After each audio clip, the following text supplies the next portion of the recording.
یہ کنفرم ہے کہ یہ ایک شخص ہی ہوگا اور اس کا ایک نظام بھی ہوگا، کیونکہ اس پہ بھی کچھ ڈفرینس لاتے ہیں لوگ۔ دجال کا مطلب بہت بڑا دھوکے باز۔ صحیح۔ ماڈرن انڈیکیٹرز کو دجالی تہذیب کے ساتھ جوڑنے میں کوئی حرج نہیں، لیکن بطور دجال ان کو دجال نہیں کہنا چاہیے۔ یہ دجال کے معاون، یعنی یہ معاون ہیں، لیکن اصل دجال تو ایک شخص ہی ہوگا۔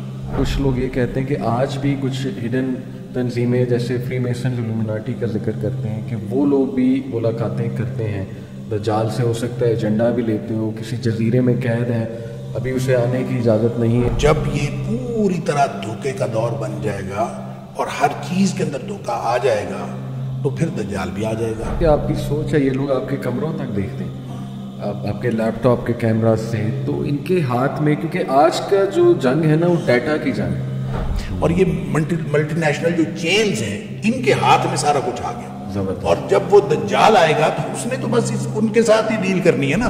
تو پتہ نہیں کیا خوراک کھلائی جا رہی ہے، اللہ معاف کرے، کیا ہے انگریڈینٹس اس کے، اور ہم اتنا ڈیپینڈنٹ ہو چکے ہیں کہ نکلنا ہی بڑا مشکل۔ ٹائم ٹریولنگ جو ہے یہ بھی امکان کے سے باہر نہیں ہے، یہ بالکل اس کا بھی امکان ہے کوئی ایسا ہو۔ بسم اللہ الرحمن الرحیم، الحمدللہ والصلاة والسلام علی رسول اللہ وعلی آلہ وصحبہ اجمعین۔ السلام علیکم ورحمۃ اللہ وبرکاتہ ایوری ون۔ آج میں بہت ایکسائٹیڈ ہوں۔ ایک تو یہ کہ topic it is one of my favourite topics in the sense کہ میں اس پہ، آپ کو پتہ ہے کہ ہمیشہ کوشش ہوتی ہے کہ آگاہ کیا جائے پبلک کو فتنہ دجال کے حوالے سے، اور it's a very hot topic especially amongst the youth اس پہ بہت ریسرچ کرتے ہیں، بہت کچھ جاننا چاہتے ہیں، بڑے سوالات ہوتے ہیں یوتھ کے۔ تو I am very please, very excited کہ آج میرے ساتھ ڈاکٹر شیخ حماد لکھوی صاحب موجود ہیں۔ میں نے بڑی ریکویسٹ کی شیخ سے، ان کا بڑا پن ہے، انہوں نے ٹائم دیا، اور انشاءاللہ آج میں ان سے تمام آپ کے سوالات پوچھوں گا، اور ان کے سامنے آرٹیفیشل انٹیلیجنس کی مثالیں بھی رکھوں گا، کچھ فزکس کے کنسیپٹس بھی، تاکہ بات انشاءاللہ واضح ہو کہ ہمیں کس طرح سے سمجھنا چاہیے جو احادیث فتنہ دجال کے حوالے سے آئی ہیں، what's the right approach and how to go about it, اور ہمیں کرنا کیا ہے اس فتنے کو لے کے۔ شیخ جزاک اللہ خیر اینڈ ویلکم اینڈ السلام علیکم۔ جی وعلیکم السلام ورحمۃ اللہ۔ کیسے ہیں آپ؟ خیر؟ جی اللہ کا شکر۔ ٹھیک ہے، آپ کی مصروفیت ماشاءاللہ، اللہ آپ کو بہت برکت دے، اللہ آپ کو آپ کے علم میں، عمل میں اضافہ کرے۔ شیخ آپ کی محبت ہے یوتھ کلب سے، آپ ٹائم دے دیتے ہیں، اس کے لیے بہت ہم شکر گزار ہیں آپ۔ آپ انوائٹ کرتے ہیں، یہ آپ کی مہربانی ہے۔ جزاک اللہ خیر شیخ۔ سو ٹاپک آپ کو بھی پتہ ہے یوتھ کا one of the favourite topics ہے، آل دو اس کے بارے میں نے سنا ہے رسول اللہ صلی اللہ علیہ وسلم جب بات کرتے تھے تو بہت سیریس انداز میں صحابہ کو وارن کرتے تھے، یہاں تک میں نے پڑھا ہے کہ ان کی آنکھیں وائڈ ہو جاتی تھیں، چہرے پہ چہرہ سرخ ہو جاتا تھا، اور صحابہ کہتے تھے ہمیں ایسے لگتا تھا کہ ابھی پیچھے سے دجال حملہ کر دے گا، نکل کے آ جائے گا۔ تو شیخ سب سے پہلا سوال تو بڑا کامن سا سوال یہ کہ یہ کنفرم ہے کہ یہ ایک شخص ہی ہوگا اور اس کا ایک نظام بھی ہوگا، کیونکہ اس پہ بھی کچھ ڈفرینس لاتے ہیں لوگ، یہ میں چاہتا ہوں اس پہ ہم ڈسکس کریں سب سے پہلے۔ بسم اللہ الرحمن الرحیم۔ دیکھیں دجال کو جب ہم لفظی طور پر دیکھتے ہیں نا تو وہ دجل سے ہے، اور اس کا مطلب دھوکہ دینے والا، اور دجل کا مطلب دھوکہ ہوتا ہے، دجال کا مطلب بہت بڑا دھوکے باز۔ صحیح صحیح۔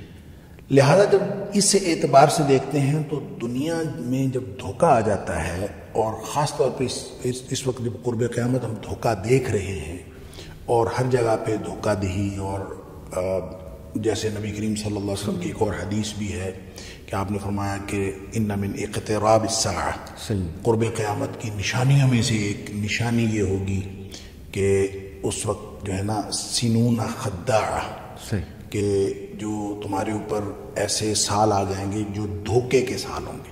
ٹھیک ہے۔ اب دھوکے کے سال آ گئے تو پھر اس کی آپ نے تشریح فرمائی، یصدق فیہ الکاذب ویکذب فیہ الصادق ویؤتمن فیہ الخائن ویخون فیہ الامین، کہ اس میں سچے کو جھوٹا سمجھا جائے گا، جھوٹے کو سچا سمجھا جائے گا، اور جو امانت دار ہے اس کو بدیانت سمجھا جائے گا، بدیانت کے اوپر بھروسہ کیا جائے گا۔ یعنی یہ جو سارا دھوکے کا ایک چال چلن ہے اور جو طرز عمل، وہ جب پریویل کرتا ہے معاشرے کے اندر تو لگتا یوں ہے کہ یہ دجال ہے۔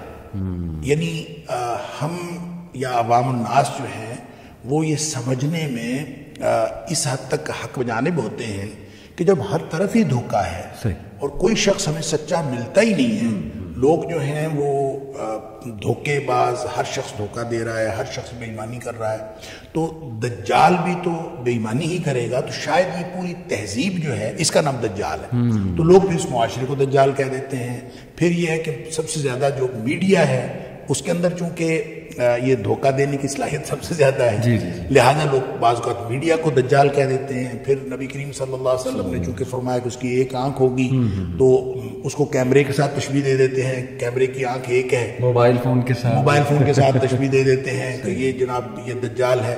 علی ھذا القیاس، یعنی اس طرح سے لوگوں کو اپنے جو ویوز اپلائی کرنے میں اور احادیث سے جو مطلب اخذ ہوتا ہے اس کو اپلائی کرنے میں لوگوں کے اپنے تجربات شامل ہیں، صحیح، اور لوگ اپنے تجربے کی وجہ سے یہ چیزیں جو ہیں اس کے ساتھ اٹیچ کر دیتے ہیں، وگرنہ آپ نے جو بات کہی نبی پاک صلی اللہ علیہ وسلم کی احادیث سے بالکل واضح ہے کہ وہ شخص ہوگا، وہ ایک آدمی ہوگا، اس کا باقاعدہ ماں باپ کے گھر پیدا ہوا ہوگا اور اس کی ایک شخصیت ہے، صحیح، اور اس شخصیت کے ہونے کا ایک جو ثبوت ہے، دیکھیں یہ نو ڈاؤٹ کہ نبی پاک صلی اللہ علیہ وسلم بہت ڈراتے تھے اس فتنے سے، بلکہ آپ نے فرمایا کہ آدم علیہ السلام کی تخلیق سے لے کر قیامت کے وقوع پذیر ہونے تک سب سے بڑا فتنہ، بالکل۔ اب دیکھیں وہ سب سے بڑا فتنہ اسی وجہ سے ہے کہ وہ لوگوں کو دھوکہ دے گا، بالکل، اور جب لوگوں کو ڈیسیو کیا جاتا ہے تو اب آپ سامنے عقل مند ہو، سامنے جتنا مرضی صاحب فہم و فراست ہو، جب اس کو آپ دھوکہ دے دیتے ہیں تو وہ شخص دھوکے میں آ جاتا ہے اور دھوکے میں آنے کے امکانات موجود ہوتے ہیں۔ بالکل، اسی لیے نبی کریم صلی اللہ علیہ وسلم کی بے شمار حدیث اس کے بارے میں ہیں کہ جب آپ کو پتہ چلے کہ دجال کا ظہور ہو گیا تو آپ نے اس کی طرف نہیں جانا بلکہ اس کے دور جانا ہے، کیونکہ ایک شخص کہے گا کہ میں تو اتنا صاحب ایمان ہوں، میں اس کے ساتھ جا کے بات کروں گا، میں تو جناب، اور وہ جائے گا جا کے اس فتنے کا شکار ہو جائے گا، کیونکہ دھوکہ ہے نا، صحیح، لہذا دجال کا جو لفظ ہے یہ ہمیں اپنے تجربے کے ساتھ جب ہم اس کو اٹیچ کرتے ہیں تو ہمیں ہر دھوکے باز چیز جو ہے وہ دجال لگتی ہے۔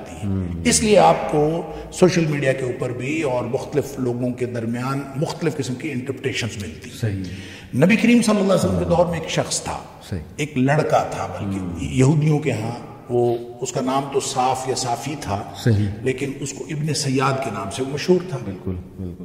تو اب اس کے بارے میں صحابہ کرام نے باقاعدہ نبی کریم صلی اللہ علیہ وسلم سے یہ عرض کیا کہ اس کے اندر ہم کچھ چیزیں ایسی دیکھتے ہیں جو عام نہیں ہیں، عام لوگوں میں نہیں ہوتی، لہٰذا ہمارے خیال میں وہ دجال ہے۔ بالکل ٹھیک۔ تو نبی کریم صلی اللہ علیہ وسلم تشریف لے گئے، آپ نے اس کے ساتھ گفتگو کی۔ اس کا مطلب یہ ہے کہ نبی پاک صلی اللہ علیہ وسلم کا اس کو کنسیڈر کرنا، وہ دجال تھا کہ نہیں تھا، اس کے بارے میں آگے بہت ساری حدیث ہیں، وہ دجال تھا کہ نہیں تھا یہ ایک الگ بات ہے، ٹھیک ہے، لیکن نبی کریم صلی اللہ علیہ وسلم نے اس کو کنسیڈر کیا، آپ نے اس کے ساتھ گفتگو کی، حتیٰ کہ وہ کوئی کہانت وغیرہ کرتا تھا، یعنی تھا تو یہودیوں کی اولاد، لیکن وہ کوئی کسی سے کہانت سیکھی تھی یا اس کے پاس کوئی ایسی چیز تھی، کہانت کہتے ہیں کسی چیز کا حساب لگا لینا، بالکل صحیح، اور وہ حساب لگا لیتا تھا، اس کو کوئی قدرتی صلاحیت تھی یا جو بھی کچھ تھا، تو وہ ایک ایسی بات کرتا تھا جس سے لوگوں کو شک ہوتا تھا کہ یہ کوئی ما فوق الفطرت قسم کی چیز، صحیح۔ اس لیے صحابہ کرام نے نبی پاک صلی اللہ علیہ وسلم سے فرمایا، آپ نے جا کے نا امتحان لینے کے لیے آپ نے یہ فرمایا بھی کہ آپ نے فرمایا کہ تم بتاؤ کہ میں نے دل میں کیا چیز سوچی ہے، تو وہ آگے سے کہنے لگا دخ۔ اچھا، نبی کریم صلی اللہ علیہ وسلم فرماتے ہیں میں نے دخان یعنی دھواں سوچا تھا، اور اس شخص نے ایسی ہی بات اس سے ملتی جلتی گیس کر لیا، یعنی اس نے ایک بہرحال اس کا گیس جو تھا قریب تھا، تو آپ صلی اللہ علیہ وسلم نے فرمایا کہ اس سے آگے تو نہیں جا سکتا، گویا حتمی علم تو اللہ کے پاس ہوتا ہے، اور یہ تک بندی کر لیتے ہیں لوگ جو حساب کتاب لگاتے ہیں کاہن وغیرہ، تو اس نے ایسی بات کر لی۔ اس کے بعد وہ شخص کافی دیر زندہ رہا، وہ یعنی عمر فاروق رضی اللہ تعالیٰ کے دور میں بھی تھا، اور لوگ جو ہیں اس کے بارے میں بعض لوگوں نے تو صحابہ کرام کے بیانات آتے ہیں کہ ہم نے تو کنفرم سمجھا ہوا تھا کہ یہی دجال۔ اس پر پھر ابو سعید خدری رضی اللہ تعالیٰ کی ایک حدیث جو ہے وہ ہمیں اس کے بارے میں ایک رہنمائی فراہم کرتی ہے۔ حضرت ابو سعید خدری رضی اللہ تعالیٰ فرماتے ہیں کہ ہم حج کے لیے گئے تو ساتھ وہ بھی تھا۔